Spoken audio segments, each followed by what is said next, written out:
بہرحال حاصل کرنا ہی کرنا ہے، اس کے بغیر تو چھٹکارا نہیں ہے۔ تو قرآن یہ کہہ رہا ہے کہ کسی ایسی چیز کی پیروی نہیں کرنی جس کے بارے میں تمہارے پاس علم نہیں ہے، اور علم حاصل کرنے کے 3 بڑے انسٹرومنٹس کا ذکر کیا: کان، آنکھ اور عقل، دل ہو یا دماغ۔ ان کے ذریعے آپ نے علم کو حاصل کرنا ہے، اور اس کے بعد سچائی کی پیروی کرنی ہے اور برائی سے اجتناب کرنا ہے۔ اس کے بغیر آپ نے کسی بھی بات کی پیروی نہیں کرنی، بظاہر وہ کتنی ہی اچھی لگ رہی ہے، اگر ڈیفینیٹ علم نہیں ہے اس کی پیروی آپ نے نہیں کرنی۔ عین ممکن ہے وہ دین میں بدعت ہو۔ اکثر بدعات جو دین میں داخل کی گئی ہیں وہ ثواب کی نظر سے ہی کی ہوئی ہیں نا۔ اگر کوئی شخص 10 محرم کے دن غیر شرعی افعال کرتا ہے تو نیت تو پیچھے اس کی بالکل درست ہے، اور وہ ثواب کی نیت سے کر رہا ہے، اہل البیت سے محبت کا اظہار کر رہا ہے، لیکن وہ کام کر رہا ہے جو اہل البیت علیہم السلام کی تعلیمات کے خلاف ہے۔ اسی طریقے سے 12 ربیع الاول کے موقع کے اوپر جو ادھم مچایا ہوتا ہے انہوں نے، مکے مدینے کے ماڈل بنائے ہوئے ہیں، وہاں بے پردہ عورتیں آ رہی ہیں، پیچھے وہ ڈانس والا میوزک لگا ہوا ہے، اور اس کے اوپر عجیب و غریب ڈسکو قسم کی نعتیں اور قوالیاں چل رہی ہیں، مرد و عورت کا اختلاط ہے، اور کیمرے کے فتنے کے بعد تو کسی کی بھی بہن بیٹی محفوظ نہیں ہے، ان کی چیزیں ریکارڈ ہو کے نیٹ کے اوپر چڑھ جاتی ہیں، اور بعد میں ہی پھر آپس میں روتے پیٹتے رہتے ہیں کہ یہ ہمارے ساتھ کیا ہو گیا۔ تو یہ جتنے کام ہو رہے ہیں، اتنے خرچے ہو رہے ہیں، نیکی کی نیت سے ہی ہو رہے ہیں، لیکن بغیر علم کے ہو رہے ہیں۔ چونکہ بغیر علم کے ہو رہے ہیں لہذا مردود ہے۔ صحیح بخاری میں حدیث ہے، حضرت حذیفہ ابن یمان نے ایک شخص کو دیکھا کہ وہ نماز کے رکوع اور سجود بڑی تیزی سے ادا کر رہا تھا۔ جیسے ہی اس نے اسلام پھیرا، آپ اس کے پاس آئے اور فرمایا کہ اگر تو اسی طریقے سے نماز پڑھتا ہوا مر گیا نا تو محمد صلی اللہ علیہ وآلہ وسلم کے طریقے پہ نہیں مرے گا۔ یہ آج کے دور کی بات نہیں ہو رہی، ایٹ لیسٹ وہ ہوا نا اگر تو تابعی ہوگا، یا عین ممکن ہے کوئی ایسا صحابی ہو جس کی ابھی تربیت نہ ہوئی ہو، صرف حضور کو دیکھا ہی ہو اس نے صلی اللہ علیہ وآلہ وسلم۔ اور حذیفہ بن یمان کہہ رہے ہیں اس طریقے سے تو نمازیں پڑھتا ہوا مر گیا نا تو محمد کے طریقے پہ نہیں مرے گا صلی اللہ علیہ وآلہ وسلم۔ اس کا مطلب آپ کو پتا ہے کیا ہے؟ کہ قیامت والے دن نبی علیہ السلام ایسے لوگوں کو اون نہیں کریں گے۔ مشقت تو اس نے بھی اٹھائی ہے نماز پڑھنے کی، وضو کرنے کی، ٹائم بھی نکالا ہے، لیکن نبی علیہ السلام کی ملت پہ وہ نہیں ہے، کیونکہ اس نے اس طریقے کو فالو نہیں کیا۔ جو مسند احمد میں حدیث ہے کہ بدترین چور وہ ہے جو نماز میں چوری کرتا ہے۔ پوچھا گیا نماز کا چور کون ہو سکتا ہے؟ تو آپ علیہ السلام نے فرمایا جو رکوع اور سجدے صحیح طریقے سے ادا نہیں کرتا ہے، ٹھونگ مارتا ہے۔ صحیح مسلم میں حدیث ہے کہ منافق کی نماز ہے کہ وہ سورج کے زرد ہونے کا انتظار کرتا ہے اور پھر عصر کی نماز پڑھتا ہے، اور جلدی جلدی مرغے کی طرح ٹھونگے مار کے تو اپنی نماز فارغ کر کے وہ سمجھتا ہے میں نے بڑا کمال کر دیا۔ منافق کی نماز کہا گیا، یعنی کنوکشن والی نہیں ہے، اہتمام نہیں ہے۔ اب یہ ساری کی ساری چیزیں علم کے ساتھ جڑی ہوئی ہیں بھائی، علم کے بغیر تو کچھ بھی نہیں ہونا۔ علم جب تک آپ حاصل نہیں کریں گے آپ کو یہ نہیں پتا چلے گا کہ اللہ تعالی آپ سے کیا چاہتا ہے، کس طریقے سے چاہتا ہے، کس ٹائم پہ چاہتا ہے۔ یہ آپ کو رول ماڈل کے طور پر پروفٹ کے ذریعے چیزیں پتا چلیں گی۔ لقد کان لکم فی رسول اللہ اسوۃ حسنہ، نبی علیہ السلام کی زندگی میں تمہارے لیے بہترین ماڈل ہے۔ انبیاء کو اللہ تعالیٰ اس لیے بھیجتا ہے کہ کوئی شخص اپنے زوم میں اللہ کی محبت میں ایسی ایکٹیویٹیز نہ کرنا شروع کر دے کہ جن چیزوں سے اللہ کو نفرت ہے۔ اگر رول ماڈل سامنے نہیں موجود ہوگا تو ہر شخص اپنے عشق کا اظہار ڈفرنٹ طریقے سے کرے گا۔ کوئی ناچ کود کے اپنے رب کو منائے گا، جس طرح قرآن میں آیا کہ مشرکین عرب طواف کعبہ کرتے تھے سیٹیاں اور تالیاں مارتے ہوئے، اور برہنا وہ یہ سمجھتے تھے کہ چونکہ دنیا میں جب ہم آئے تھے تو ہمارے جسم پہ کوئی کپڑے نہیں تھے، اللہ نے ہمیں اسی طریقے سے پیدا کیا تھا، لہذا اب سب سے افضل طواف یہ ہوگا کہ ہم ننگے ہو کے طواف کریں۔ پیچھے انہوں نے لاجک یہ بنائی ہوئی تھی نا، لاجک اپنے اعتبار سے انہوں نے بڑی اچھی بنائی ہوئی تھی۔ جس طرح یہ آپ کو کہتے ہیں نا جی 12 ربیع الاول کا دن ہے، 2 گھر ہیں، ایک میں محفل میلاد ہو رہی ہے اور ڈسکو نعتیں چل رہی ہیں، دوسرے میں کچھ بھی نہیں ہو رہا، تو بتاؤ عاشق رسول کون ہے؟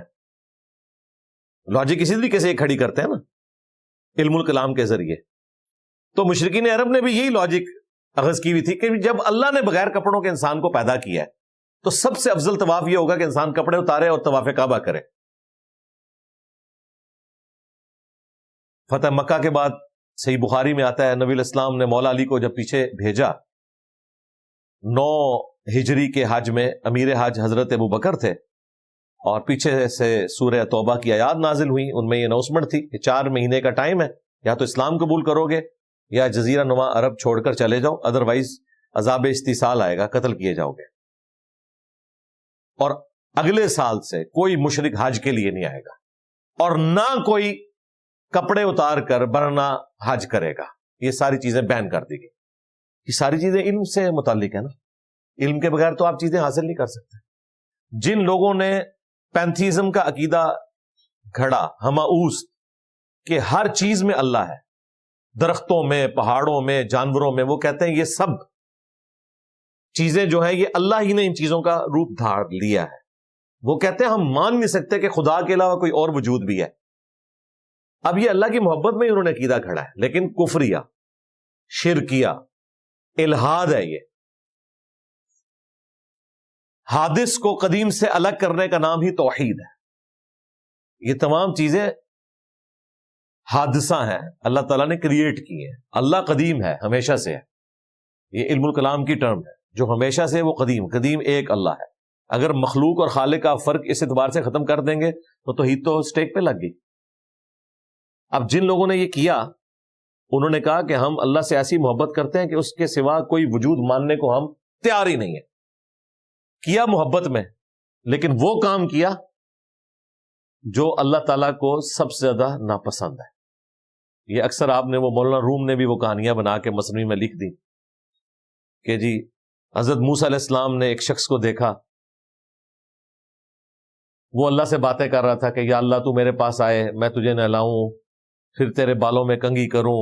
تو موسیٰ علیہ السلام نے اسے بتایا کہ بھئی یہ تو اللہ کے بارے میں آپ نے عقیدہ نہیں رکھنا. وہ کہتے ہیں جب کوئی طور پہ ملاقات ہوئی تو اللہ تعالیٰ نے موسیٰ علیہ السلام کو ہی ڈانٹ دیا کہ تو نے میرے بندے کا دل دکھا دیا. بیسیکلی انہوں نے نانگے پیر جو ہر وقت غلاظت میں بھرے ہوئے ہوتے ہیں، کپڑے انہوں نے اتارے ہوتے ہیں، نہ انہیں کوئی پاکی پلیتی کا پتہ ہوتا ہے، ان کو انہوں نے نبیوں سے بڑھایا ہوا ہے. اب مجھے بتائیں، موسیٰ علیہ السلام دنیا میں اللہ تعالیٰ کے نمائندہ ہے. یہ اللہ نے ان کی ڈیوٹی لگائی ہے کہ اگر کوئی غلط کام کر رہا ہے آپ نے اس کی اصلاح کرنی ہے. تو اللہ تعالیٰ نے موسیٰ علیہ السلام کو کیوں ڈانٹنا ہے اس بندے کے پیچھے؟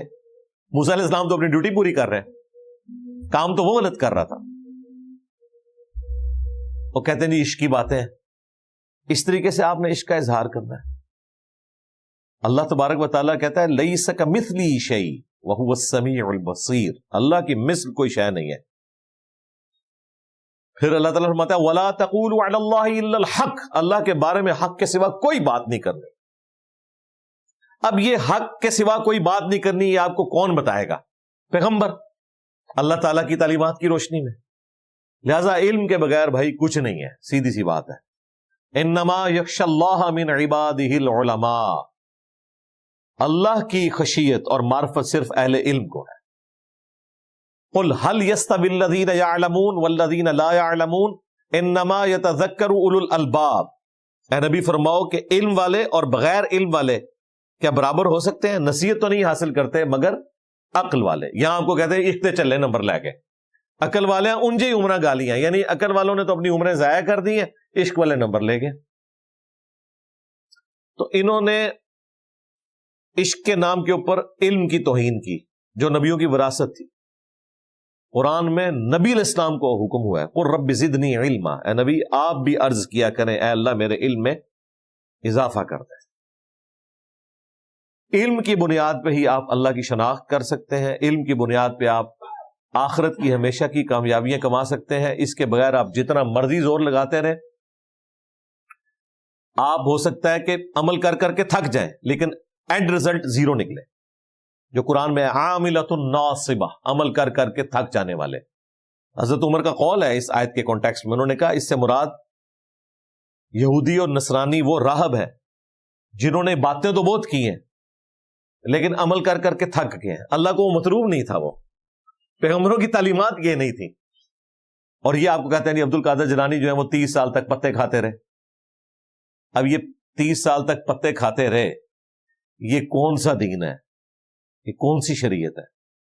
پتہ نہیں ان بیچاروں نے کھائے بھی ہیں کہ نہیں، لیکن انہوں نے تو ان کے متھے مار دیے. پھر آپ کو کبھی بتائیں گے جی فلاں بزرگ جو ہیں انہوں نے تو 40 سال تک نہ کچھ کھایا، نہ کچھ پیا، نہ پیشاب کیا، یہ بھی کہتے ہیں ساتھ، نہ سوئے. ہم کہتے ہیں بخاری مسلم میں ہے نبی علیہ السلام جب غار ہرا چند دنوں کے لیے تشریف لے گئے تو ٹفن میں کھانا ساتھ لے کے گئے. آپ کے لیے تو آسمان سے کوئی کھانا نازل نہیں ہوا، اور تمہارے بابے بغیر کھائے پیے زندہ رہتے ہیں. سب جھوٹ ہے، یہ علم کے بغیر ہے چیزیں.